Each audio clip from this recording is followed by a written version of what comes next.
नमस्कार, आप देख रहे हैं द न्यूज़ नाउ का evening show the evening edition और मेरा नाम है रजत वोरा।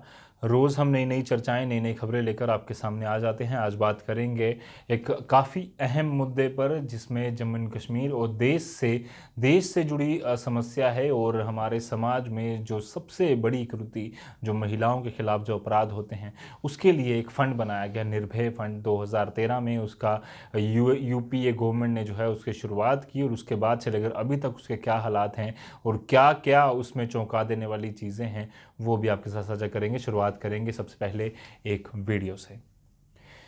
ये वीडियो जो आप देख रहे थे, ये आरएसपुरा की है, रणबीर सिंहपुरा, जम्मू का एक इलाका जहां पर शुभम शर्मा जिसकी मृत्यु हुई, जो शहीद हुआ कुपवाड़ा ज़िले में, जो सीज़ फायर वायलेशन पाकिस्तान द्वारा किया गया, उनकी परिवार की ये वीडियो है। और जिनका पार्थिव शव आरएसपुरा में उनके घर में लाया गया, जिसके बाद उनका क्रीमेशन किया गया। पर उसी बीच उनकी मां के द्वारा लगाए गए ये नारे जो हैं वो किसी को नहीं भूलेंगे और पाकिस्तान को एक करारा जवाब देते हैं कि किस तरह से पाकिस्तान ने कोशिश की कि एक माँ के घर का चिराग छीन लिया जाए, एक परिवार का कमाने वाला व्यक्ति छीन लिया जाए। बट उससे उसकी माँ को और ज़्यादा गर्व हुआ और ज़्यादा उसकी छाती जो है वो चौड़ी हुई कि मेरा बेटा जो है वो देश के लिए शहीद हुआ है, वो अमर शहीद शुभम शर्मा हमेशा याद रखा जाएगा। आगे बढ़ते हैं, बात करेंगे कोरोना वायरस के लेटेस्ट खबरों की। कोरोना वायरस में पिछले 24 घंटे में जम्मू एंड कश्मीर में 1090 पॉजिटिव केसेस रिपोर्ट किए गए। वहीं जम्मू से 603 और 487 लोग कश्मीर संभाग से पॉजिटिव आए। रिकवरी रेट की बात करूं तो 1400 लोग रिकवर हुए पिछले 24 घंटे में, जिसमें 990 जम्मू में और 410 लोग कश्मीर संभाग से। डेथ की बात करूं, मौतों की, तो 14 मौतें पिछले 24 घंटे में हुई हैं, 10 जम्मू में, 4 कश्मीर में। कुल मिलाकर इस समय जम्मू एंड कश्मीर में 17,253 पॉजिटिव केसेस हो चुके हैं, जिनमें से 16,099 लोग एक्टिव हैं। वहीं 77.6% लोग रिकवर भी हो चुके हैं, जिसका मतलब है कि 59,952 लोगों की रिकवरीज हो चुकी हैं। कुल मिलाकर 365 मौतें जम्मू में और 887 कश्मीर में हुई हैं, जो 1200 से भी ज़्यादा आंकड़ा बना देती है। वहीं बात करेंगे आज बैक टू विलेज 3 की भी आज शुरुआत हो चुकी है। लेफ्टिनेंट गवर्नर मनोज सिन्हा साहब ने इसकी शुरुआत आज की श्रीनगर से, और उसके बाद से जितने भी डिस्ट्रिक्ट्स हैं, जिनके अलग अलग इलाकों में, पंचायतों में आज ऑफिसर्स गए, वहाँ से लगातार हमें विजुअल्स आते गए और वहाँ पर हमने आपको बताया कि किस तरह के अलग अलग कार्यक्रमों में ये जो प्रोग्राम है वो चलाया जाता है। और इस बार क्योंकि मनोज सिन्हा साहब पहली बार lieutenant governor Jammu and Kashmir के हैं, तो कई सारे बड़े प्रोजेक्ट्स को लेकर उनकी मंशा है कि जितने भी प्रोजेक्ट्स कोशिश की जाए कि पंचायतें बताएं, उनको जल्द से जल्द पूरा किया जाए। और अधिकारियों को सख्त हिदायत है कि जितने भी काम वो लें वहाँ से, जो भी उनको जनता द्वारा बताए जाएं, कोशिश करें कि उन्हें जल्द से जल्द कंप्लीट किया जाए, जिसके लिए अलग अलग लेवल पर अधिकारी भी बनाए गए हैं। जम्मू डिवीज़न से पवन कोतवाल और कश्मीर डिवीज़न से अरुण मेहता को इसका इंचार्ज दिया गया है कि आपने बैक टू विलेज 3 की पूरी तरह से अगुवाई करनी है। वहीं बात करें हाथरस गैंगरेप मामले की, तो उसी से जुड़ी आज की बड़ी खबर है। हाथरस गैंगरेप में लगातार अलग अलग पहलू खोले जा रहे हैं और पूरे देश में इस समय आक्रोश है। कांग्रेस पार्टी कहीं ना कहीं इसे अपना मुद्दा बनाने की कोशिश कर रही है। प्रियंका गांधी वाड्रा भी अलग अलग जगहों पर वो गए और उन्होंने मुलाकात करने की भी कोशिश की, बट जिस तरह से कल हुआ उसी तरह का आज नज़ारा भी उसी तरह से देखने को मिला। इसके अलावा अलग अलग पार्टीज़ ने भी कोशिश की, मीडिया ने भी कोशिश की, बट यूपी पुलिस द्वारा उनको रोका गया कि आगे बढ़ने की आपको ज़्यादा अनुमति नहीं दी गई है। बट ये जो डेवलपमेंट्स चल रही हैं, उसी बीच एक डेवलपमेंट, या फिर ये यूँ कहें कि एक ऐसी चीज़ जिस पर बात होनी चाहिए और होती बड़ी कम है, या हमारे दर्शकों को, हमारे लोगों को, हमारे जो आम जनता है उसे काफ़ी कम जानकारी है, जो कि बात करने से कतराती है, उससे ज़रूर बात करनी होगी। और एक ऐसी ही चीज़ पर हम बात करेंगे, ये बात है निर्भय फंड की। सन 2012 में जो वाक़या हमारे सामने, सबके सामने आया था, निर्भया कांड, वो किसी को भूला नहीं है। 23 साल की एक बच्ची जिसके साथ दुष्कर्म हुआ और उसके बाद उसकी दिसंबर 2012 में मृत्यु हुई। उसके बाद जब वो यूपीए की गवर्नमेंट में ऐसी घटना हुई तो यूपीए गवर्नमेंट को खूब क्रिटिसाइज़ किया गया, खूब उसकी आलोचना हुई और उसके बाद कई सारे कानून भी बने। उसी टाइम 2013 में जब पी चिदम्बरम साहब की अगुवाई में फाइनेंस मिनिस्टर जब वो थे, एक निर्भय फंड का गठन किया गया, जिसमें कि एक स्पेशल एक फंड जो है उनके लिए एलोकेट किया गया, करीबन 10 बिलियन का, या माफ़ कीजिएगा 10,000 करोड़ का, जिसमें कहा गया कि जो भी जो भी महिलाएं हैं, जो भी हमारे देश में औरतें हैं, लड़कियां हैं, बच्चियां हैं, उनकी सुरक्षा के लिए इस फंड का इस्तेमाल किया जाएगा, जिसमें अलग अलग प्रोजेक्ट्स सेंटर द्वारा और स्टेट द्वारा जो हैं वो आगे रखे गए। कई सारे प्रोजेक्ट्स को अप्रूवल भी मिला, बट ये भी देखा गया कि काफ़ी बड़ा फंड जो उसमें अलग अलग स्टेट्स को, यूटीज़ को दिया गया सेंटर द्वारा, एमएचए द्वारा या फिर वुमेन एंड चाइल्ड डेवलपमेंट द्वारा, वो काफ़ी पैसा जो है वो अनस्पेंट रहा। आप सोच सकते हैं कि एक ऐसी जगह, एक ऐसा समाज जहां पर अभी महिलाएं पूरी तरह से सेफ नहीं हैं, उनके लिए कई सारी और चीज़ें करने की ज़रूरत है, उनको सेफ्टी हो इसके लिए कई सारे प्रावधान बनाने की ज़रूरत है, उनके लिए कई सारी ऐसी चीज़ें उन्हें मतलब मुहैया करवाने की ज़रूरत है ताकि वो सेफ फील करें। बावजूद उसके एक ऐसा पैसा जो उन्हीं के लिए एलोकेट किया जाता है, उन्हीं महिलाओं के लिए जिनकी सेफ्टी के लिए ये बनाया गया था, उनको एलोकेट किया जाता है, पर सरकारें, स्टेट गवर्नमेंट्स, यूटी गवर्नमेंट्स उसे खर्च करने में नाकाम रहती हैं। और उसी का एक नतीजा था कि 2013 से जब ये फंड बनाया गया तो लगातार ये अनस्पेंड रहा और कई बारी लैप्स भी हुआ ये पैसा। यानी कि लैप्स का मतलब होता है कि आपको फॉर एग्जांपल कुछ पैसा दिया गया, 100 करोड़ रुपया, आपने 50 खर्च किया, 50 नहीं किया और 50 वापस दे दिया।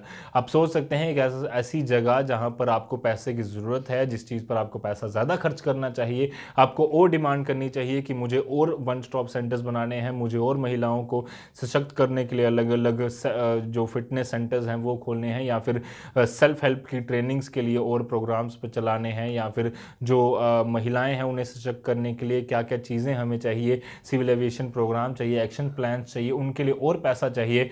उन स्टेट्स ने, यूटीज़ ने पैसा खर्च नहीं किया, जो रिपोर्ट कुछ दिन पहले women and child development minister Smriti Irani ने भी लोकसभा में पेश की थी। उन्होंने कहा था कि 10,000 करोड़ का जो फंड रखा गया है उनमें से करीबन 3,024.46 करोड़ रुपया जो अलग अलग स्टेट्स और यूटीज़ को दिया गया, उसमें से 63.45% पैसा ही स्टेट्स ने और यूटीज़ ने यूटिलाइज किया है। यानी कि 1,919 करोड़ पैसा खर्च हुआ है, जबकि 27% पैसा, जिसमें 1,113.35 करोड़ रुपया है, वो खर्च ही नहीं हुआ। ये कुछ दिन पहले ही स्मृति ईरानी ने दिया था। यानी कि ऐसा इतना बड़ी अमाउंट जो है, करीबन 27%, वो पैसा यूटिलाइज ही नहीं किया गया। अलग अलग प्रोजेक्ट्स हैं सेंटर के जिसमें कि ये पैसा खर्च किया जाना है, जिसमें वन स्टॉप सेंटर है, महिलाओं के लिए अगर वो फ़ोन करती हैं तो उन्हें पूरी हेल्प देती है, जिसमें अलग अलग स्कीम्स हैं, जिसमें एम्पावरमेंट की स्कीम है, जिसमें लड़कियों के लिए और नए प्रावधान बनाने की स्कीम्स हैं, उन्हें किस तरह से ज़्यादा पढ़ाई दी जाए, उन्हें अपनी बचाव किस तरह से करना है, किस तरह से लड़ना है, उसके लिए ट्रेनिंग्स दी जाए। पर बावजूद उसके 1,000 करोड़ से भी ज़्यादा पैसा अनस्पेंड वापस आता है। वहीं बात करूँ, इसमें से सबसे ज़्यादा पैसा दिल्ली ने लिया है, 409.3 करोड़ रुपया। उन्होंने इसमें से 13.80% जो है पैसा खर्च नहीं किया, यानी कि 56.5 करोड़ रुपया उन्होंने खर्च नहीं किया। वहीं यूपी, जहां पर हाथरस जैसा मामला सामने आया, इससे पहले कई सारी घटनाएं उत्तर प्रदेश से सामने आती हैं, 324.98 करोड़ रुपया उन्हें सेंटर द्वारा दिया गया, जिसमें से 216.75 करोड़ रुपया ही वो खर्च कर पाए। यानी कि 33% पैसा यूपी गवर्नमेंट ने खर्च ही नहीं किया। ऐसी जगहों पर जहां रोज़ रेप हो रहे हैं, ऐसी जगहों पर जहां रोज़ लड़कियों के साथ छेड़खानी होती है, महिलाएं सेफ महसूस नहीं करती, वहां पर 33% से ज़्यादा पैसा जो कि महिलाओं की सुरक्षा पर लगाया जाना था, महिलाओं को एम्पावर करने के लिए लगाया जाना था, वो खर्च ही नहीं किया गया। ये किस तरह का स्टेट्स को लगता है कि शायद इस पैसे की ज़रूरत ही नहीं है, महिलाएं हमारी पूरी तरह से सेफ हो चुकी हैं, उन पर पैसा खर्च करने की ज़रूरत नहीं है, ये पैसा वापस भेज दीजिए, ये पैसा हमें खर्च करने की ज़रूरत नहीं है। इस पर सरकारों को सोचना चाहिए। वहीं तमिलनाडु की बात करूं तो 303.06 करोड़ रुपया उनको एलोकेट किया गया। उन्होंने भी 12.4% पैसा, यानी कि 37.91 करोड़ रुपया वापस दे दिया सेंटर को कि हमें चाहिए, मतलब कि उन्होंने अभी तक खर्च नहीं किया है, जो रिपोर्ट्स हमारे सामने आई हैं। जम्मू कश्मीर की बात करेंगे, पर उससे पहले आपको बता दूं कि sexual assault evidence collection kits, SAEC kits भी स्मृति ईरानी ने कहा कि अलग अलग स्टेट्स और यूटीज़ को दी गई हैं, ताकि सेक्सुअल असॉल्ट एविडेंस के लिए जो भी चीज़ें चाहिए हों उसे जल्द से जल्द स्टेट्स मुहैया करवा पाएँ और किसी प्रकार की देरी एविडेंस कलेक्शन में या फिर केस में ना हो। 14,950 किट्स मिली थी, जिनमें से यूपी को 3056 किट्स दी गई, राजस्थान को 1452 और मध्य प्रदेश को 1187। इसके अलावा अलग अलग स्टेट्स को किट्स दी गई, जिसमें 513 किट्स उड़ीसा को भी दी गई। वहीं उड़ीसा की बात करूं तो 60.78 करोड़ रुपया सेंटर ने उन्हें निर्भय फंड के तौर पर एलोकेट किया था, पर उनमें से सिर्फ 75% पैसा वो खर्च कर पाए हैं, 25% पैसा वो खर्च ही नहीं कर पाए। जम्मू कश्मीर के भी कुछ अच्छे हालात नहीं हैं, कई सारा पैसा जो निर्भय फंड के लिए जम्मू एंड कश्मीर में आया वो खर्च नहीं हो पाया। आपको बता दूं कि 2014 से लेकर 2018 तक जम्मू एंड कश्मीर में जो क्राइम अगेंस्ट वुमेन है उसमें काफ़ी बढ़ोतरी हुई थी और 16,109 केसेस जो हैं वो सामने आए थे।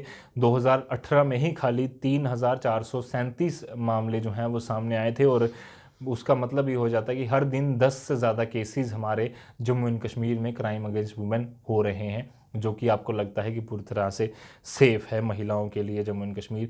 पिछले अगर 2018-19 की बात करूं तो उसके पिछले 3 साल का हमारे पास डेटा अभी उपलब्ध हुआ है। 12.56 करोड़ रुपया सरकारों ने सेंटर से लिया, पर उनमें से सिर्फ 3.24 करोड़ रुपया ही ये यूज़ कर पाए। इतनी बड़ी अमाउंट जो है वो वापस जो है खर्च नहीं की गई, करीबन 75% पैसा खर्च नहीं किया गया।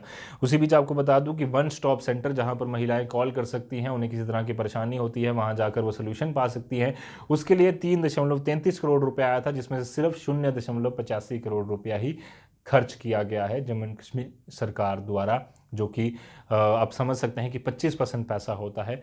अभी तक पूरी तरह से सरकारें ये समझ नहीं पाई हैं कि पैसा कहाँ खर्च होना चाहिए, कि हमें महिलाओं को सेव करना है। बेटी बचाओ बेटी पढ़ाओ जैसे प्रोग्राम चला दिए जाते हैं, पर उन पर पैसा कितना खर्च होता है और किस तरह से होता है, सही ढंग से होता भी है या नहीं, इसको कौन मॉनिटर करेगा और इसकी जवाबदेही कौन तय करेगा कि अगर ये पैसा वापस जाता है या फिर अनयूटिलाइज रहता है तो उससे क्यों ऐसी जगहों पर खर्च नहीं किया जा रहा। कि एटलीस्ट जो हमारे कुछ देर पहले एक्स डीजीपी ने कहा था, एसपी वैद साहब ने, कि एटलीस्ट महिलाओं को जो पेपर स्प्रे है वो अपने साथ रखनी चाहिए, कोई नुकीला पदार्थ अपने साथ रखना चाहिए। अगर उनको किसी तरह की परेशानी होती है, किसी तरह का डर रास्ते पर लगता है, तो एटलीस्ट पहले फर्स्ट एड के तौर पर वो अपने आप को बचाने की कोशिश कर सकती हैं। तो क्या ये जो बाकी पैसा है एटलीस्ट पेपर स्प्रेज या फिर नुकीले पदार्थ ले दिए जा सकते थे महिलाओं को?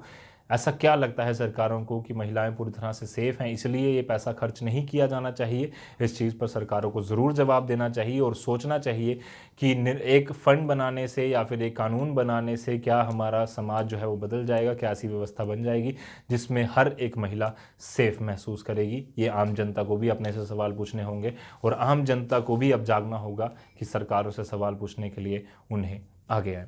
कैमरामैन कमल सिंह के साथ मुझे यानी कि रजत वोरा को फिलहाल के लिए दीजिए इजाज़त। बाकी अपडेट्स के लिए आप यूं ही बने रहिए द न्यूज़ नाउ के साथ। धन्यवाद।